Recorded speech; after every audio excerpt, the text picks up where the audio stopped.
तो दोस्तों कैसे हैं आप सब। और आइए आज की इस वीडियो में हम बात कर लेते हैं विभिन्न हाई कोर्ट के जजमेंट्स के बारे में, खास ऑर्डर्स के बारे में। तो चलिए बिना किसी देरी के वीडियो शुरू करते हैं। मेरा नाम है राहुल सिंह और आप देख रहे हैं एडवो हेल्प अस। तो सबसे पहले बात करेंगे पटना हाई कोर्ट के एक अहम फैसले के बारे में, जिसमें पटना हाई कोर्ट ने कहा है जिला अपीली अदालत द्वारा दोष सिद्ध सजा की पुष्टि के बाद ट्रायल कोर्ट सीआरपीसी की धारा 389 के तहत दोषियों को जमानत नहीं दे सकता है। दोस्तों यहाँ पर एक जजमेंट आया है छत्तीसगढ़ हाईकोर्ट का, जिसमें छत्तीसगढ़ हाईकोर्ट ने कहा है कि केवल ऋण राशि वसूलने की मांग करना आत्महत्या के लिए उकसाना नहीं है। और दोस्तों इसी के साथ में तेलंगाना हाईकोर्ट का एक अहम फैसला है, जिसमें तेलंगाना हाईकोर्ट ने कहा है अभियोजन पक्ष द्वारा तथ्यों को गलत ढंग से पेश करने के कारण पहली बार खारिज होने पर दूसरी जमानत अर्जी सुनवाई योग्य है। इसी के साथ में दोस्तों आइए जान लेते हैं मद्रास हाईकोर्ट के एक अहम फैसले के बारे में, जिसमें मद्रास हाईकोर्ट ने कहा है नमूने मजिस्ट्रेट की उपस्थिति में लिए जाएंगे, केवल अदालत के समक्ष पेश करना एक्ट की धारा 25A को संतुष्ट करने के लिए पर्याप्त नहीं है। तो ये है मद्रास हाईकोर्ट का अहम फैसला दोस्तों एनडीपीएस के तहत। इसी के साथ में दोस्तों आइए जान लेते हैं इलाहाबाद हाईकोर्ट के एक अहम फैसले के बारे में, जिसमें इलाहाबाद हाईकोर्ट ने कहा है कि केवल सोशल मीडिया पर किसी पोस्ट को लाइक करना अश्लील सामग्री प्रकाशित या प्रसारित करना नहीं है। इसी के साथ में दोस्तों आइए जान लेते हैं दिल्ली हाईकोर्ट के एक अहम फैसले के बारे में,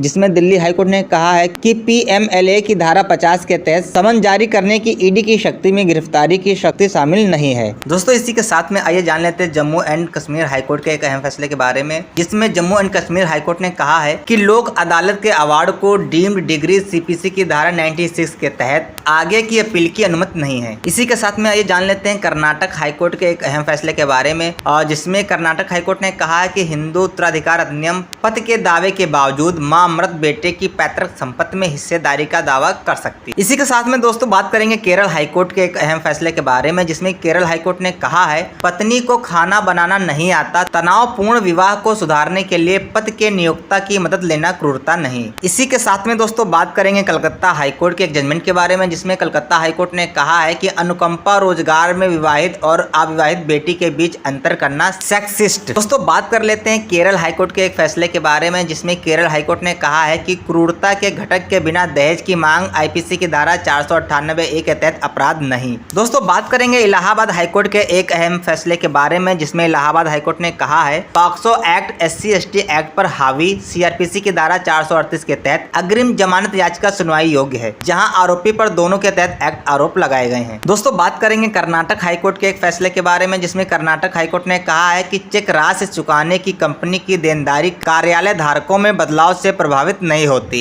ये आया है 138 NI एक्ट पर। इसी के साथ में 138 NI एक्ट के बारे में एक जजमेंट के बारे में और बात करेंगे, जो कि आया है केरल हाईकोर्ट का।